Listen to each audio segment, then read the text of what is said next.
Assalamualaikum warahmatullahi wabarakatuh. Alhamdulillah, assalatu wassalamu ala rasulillah Sayyidina Muhammad wa ala alihi wa ashabihi wa mawala. Amma ba'du, faya ayuhal hadirun ittaqullaha la'allakum tuflihun. Pada kesempatan ini, marilah kita bahas tentang situasi zaman yang dihadapi oleh Hasbi As-Siddiqi. Baik teman-teman para mahasiswa dan para santri, melihat situasi sosial historis, pertumbuhan dan perkembangan intelektual seseorang adalah suatu hal yang penting. Hal ini karena seperti dikemukakan oleh Michael Foucault, sebuah gagasan selalu berada dalam suatu konteks, tempat dan juga keadaan dari mana sebuah gagasan itu berasal. Tugas arkeolog pengetahuan adalah melakukan eksplorasi bagaimana proses-proses historis pengetahuan itu dibangun.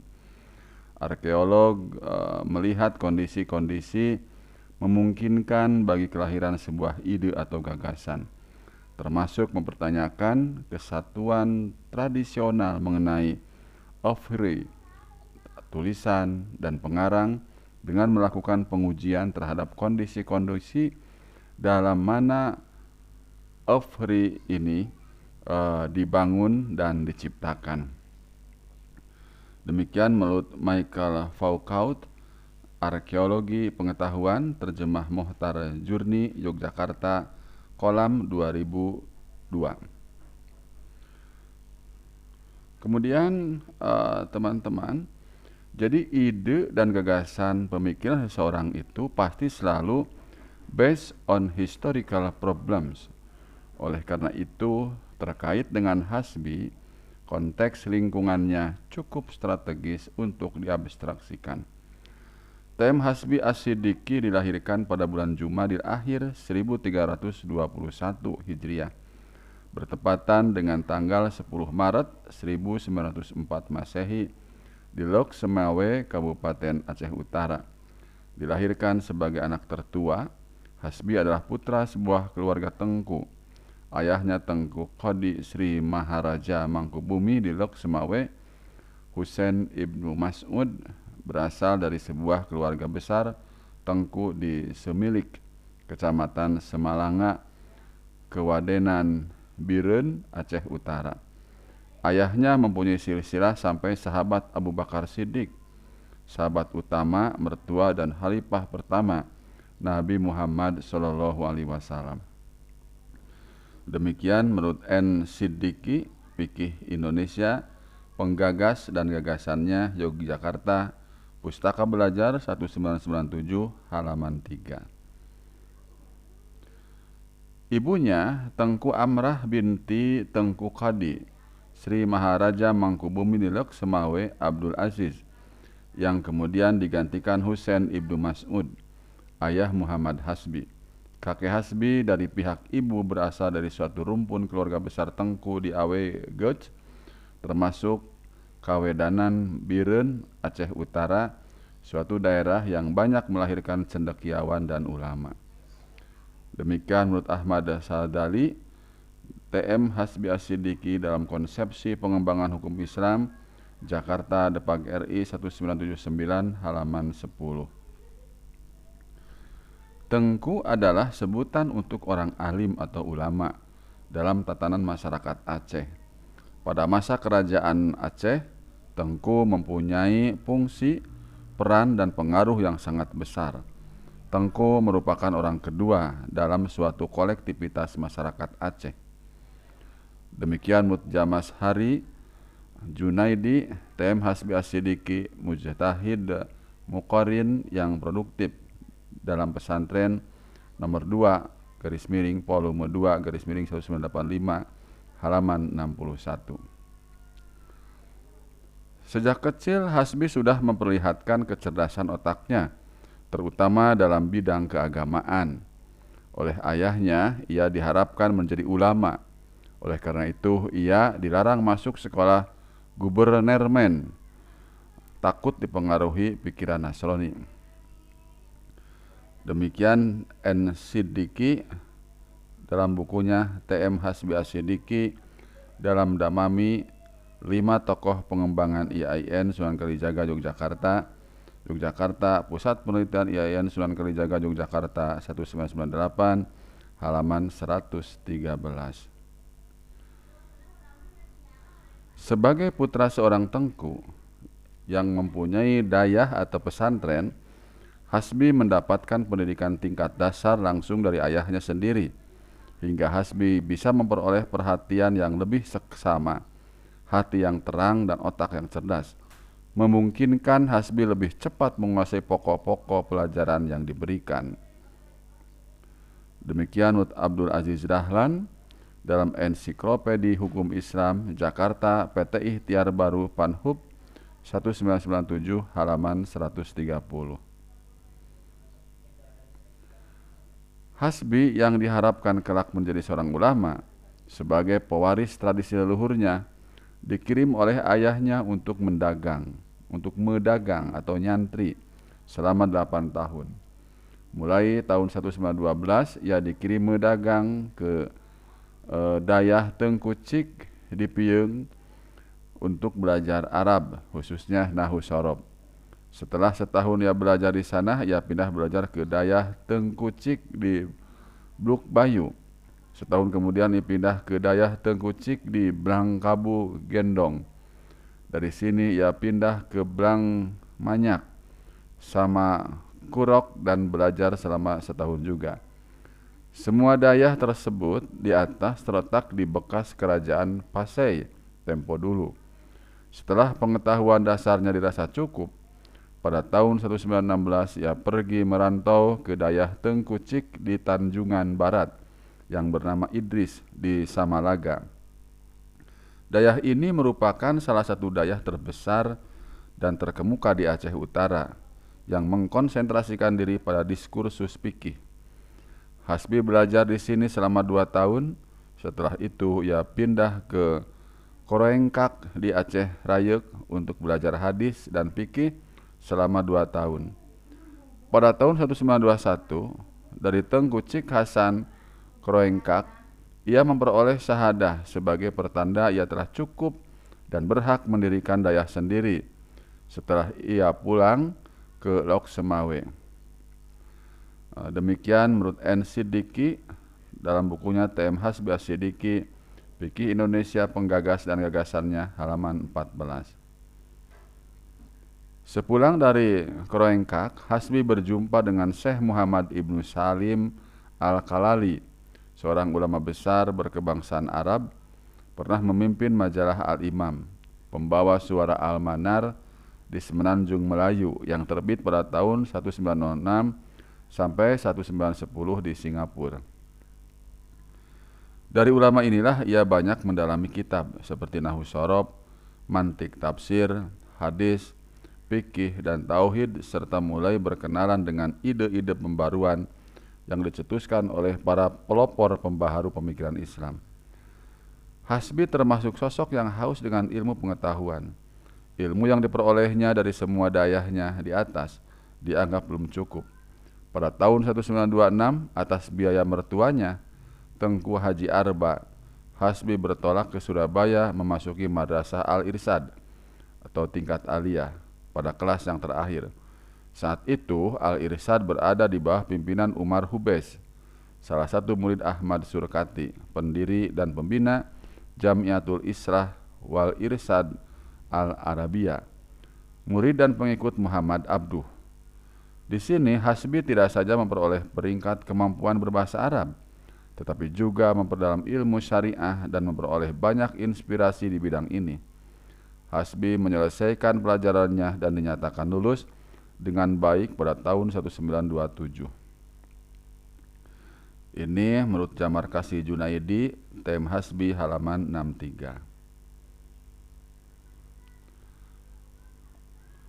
Hasbi mengawali karirnya sebagai guru pada kursus yang dikelola oleh Jong Islamic Bond Daerah Aceh atau Jibda, Sekolah HIS dan Mulo Muhammadiyah.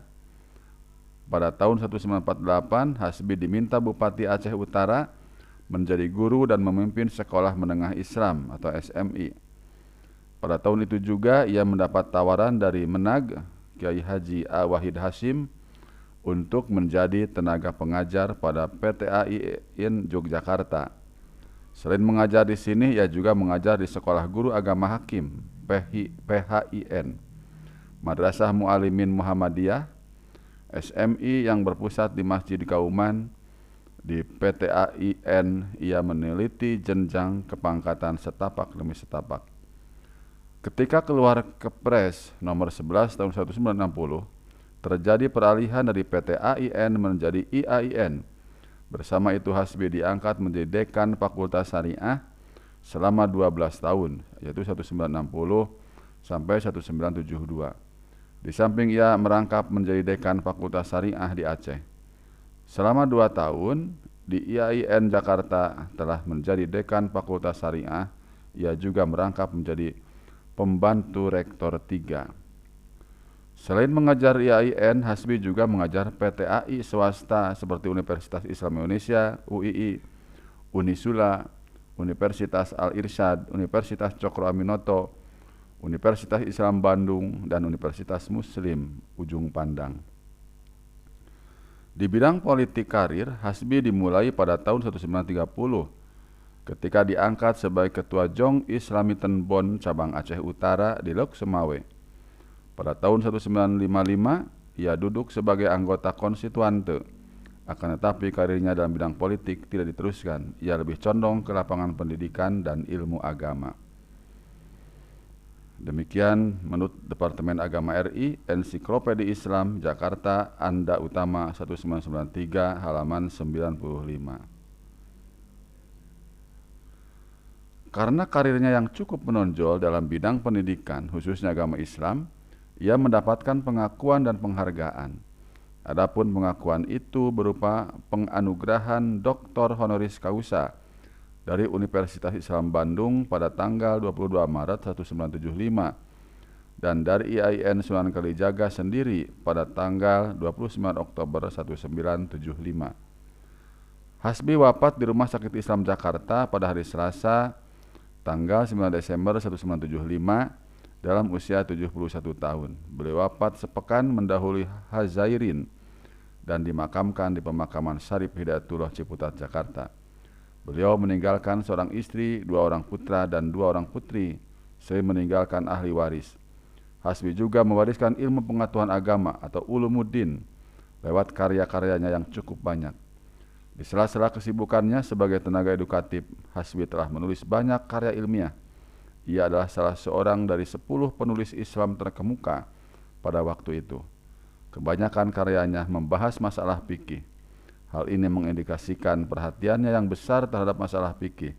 Karya-karya ini dapat dibaca dalam tulisan Nuruz Zaman maupun Yudian Wahyudi. Yudian Wahyudi, Hasbi Theory of Ijtihad in the Context of Indonesian Fikih, Yogyakarta, Nawasya 2007, halaman 109 sampai 122. Jadi kondisi sosial yang melatar belakangi kehidupan dan pemikiran Hasbi tidak terlepas dari kondisi umum yang terjadi di wilayah Nusantara pada waktu itu. Karena Hasbi dilahirkan dan dibesarkan pada saat di Jawa tumbuh gerakan pembaharuan pemikiran Islam yang meniupkan pula semangat kebangsaan Indonesia serta anti penjajah. Demikian menurut N. Siddiqi, Jeram-jeram Peradaban Muslim, Yogyakarta, Pustaka Pelajar 1996, halaman 217. Secara umum kondisi tersebut ialah masa kebangkitan, yaitu masa kebangkitan Islam yang seiring dengan tumbuhnya ide nasionalisme baru di bawah Indonesia. Ide pembaharuan yang digagas dan dibangun menjelang abad 20 oleh Jamaluddin Al-Afghani, Muhammad Abduh, Ibnu Taimiyah, serta tokoh lainnya bertambah luas dan sampai ke Indonesia yang pada waktu itu semangat nasionalisme baru tumbuh. Demikian menurut Yusran Asmuni, pengantar studi pemikiran dan gerakan pembaharuan dalam dunia Islam, Jakarta, Raja Grapindo Persada 1996, halaman 90. Kemudian teman-teman, Pengaruh pembaharuan itu diterima baik secara langsung seperti belajar di Mekah dan Mesir, maupun secara tidak langsung seperti melalui majalah Al-Urwatul Wusqa dan buku yang berisi ide pembaharuan lainnya. Sama halnya dengan negeri-negeri lain pada waktu itu, praktek keagamaan Islam di Indonesia sudah bercampur baur dengan khurafat, animisme, dinamisme, dan pengaruh agama sebelumnya, yaitu Hindu dan Buddha. Agama Islam telah bercampur baur dengan berbagai macam ajaran yang bukan dari Al-Quran dan hadis. Islam menjadi kepercayaan hidup masyarakat yang diwariskan oleh nenek moyangnya secara turun-temurun, sehingga kehidupan agama diliputi oleh sifat konservatisme, formalisasi, tradisionalisme belaka. Ini disebutkan dalam gerakan Islam di Korea dan di Indonesia pada abad ke-20 oleh Abdul Haq yang diterbitkan di Yogyakarta, 2 dimensi 1985 halaman 31. Potret keadaan Islam seperti yang digambarkan di atas mengundang kegelisahan di sebagian kalangan muslim untuk menggugat keadaan tersebut. Imperialisme kolonial, penetrasi agama Kristen, serta perjuangan ke arah kemajuan di kalangan bangsa-bangsa Asia telah merangsang munculnya kaum muslimin yang menyadari kekurangan diri untuk kemudian mencari solusi alternatif dalam mengatasi kelemahan-kelemahan Islam. Gerakan ini pada umumnya dimotori oleh mereka yang baru kembali dan melaksanakan ibadah haji ke Mekah. Di antaranya ada yang berdomisili di sana dan menyaksikan secara langsung gerakan pembaharuan yang dilakukan oleh Wahabiyah, Jamaluddin Al-Afghani, Muhammad Abduh, dan Rashid Ridho, serta tokoh-tokoh pembaharu lainnya. Inilah yang menginspirasikan kepada mereka, sehingga sekembalinya ke tanah air, mereka menjadi pelopor untuk mengadakan pembaharuan terhadap apa yang selama ini dianggap melemahkan Islam. Itu adalah menurut Muhammad Mahfud MD, Dasar dan Struktur Ketatanegaraan Indonesia, Yogyakarta, UII Press 1993, halaman 116. Di Minangkabau pada tahun 1803 muncul 3 orang haji yang datang dari tanah suci Mekah, yaitu Haji Miskin, Haji Sumanik, dan Haji Piabang. Dengan berpegang pada ajaran Wahabi, mereka hadir di tengah-tengah masyarakat untuk mengubah adat istiadat yang dianggap bertentangan dengan ajaran Islam, serta mengembalikannya kepada Al-Quran dan Sunnah.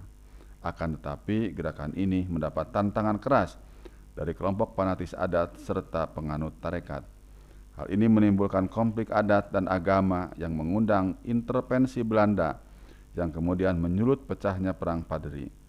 Konflik adat agama ini terus berkelanjutan meskipun tensinya jauh menurun, sehingga gerakan pemikiran Islam yang pertama itu nampak seolah-olah terhenti.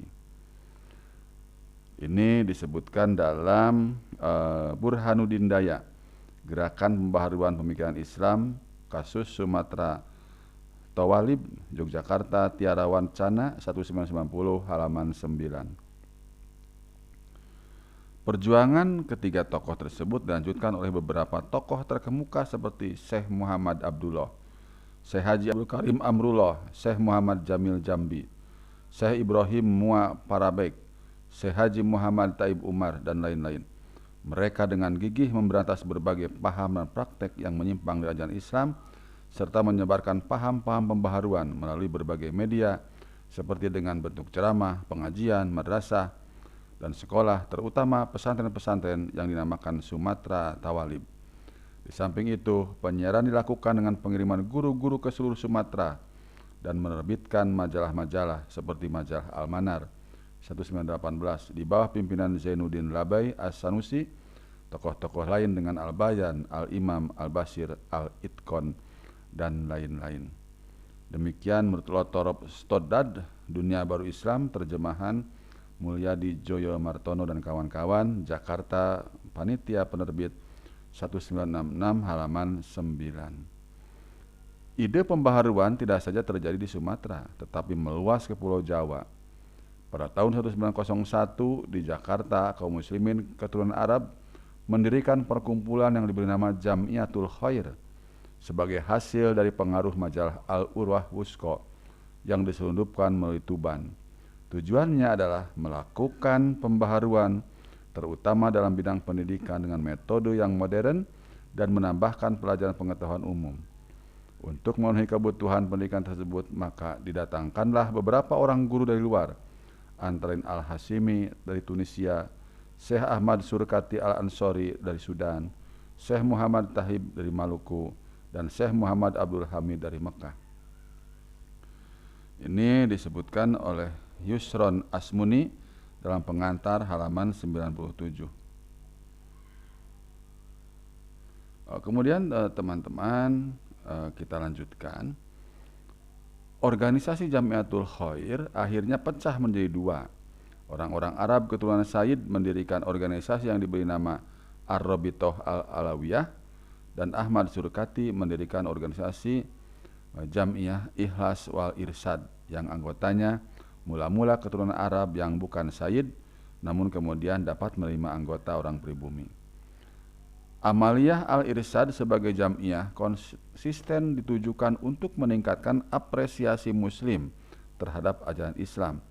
Organisasi ini telah menjadi sumber ilham bagi generasi muda Islam terpelajar yang bangkit terorganisir pada tahun 1925 lewat wadah Jong Islametan Bond. Ahmad Sukarti, tokoh sentral Al-Irsyad inilah yang mengilhami Hasbi selama belajar di sana. Demikian teman-teman situasi pada zaman Tengku Muhammad Hasbi As-Siddiqi. Semoga bermanfaat. Wassalamualaikum warahmatullahi wabarakatuh.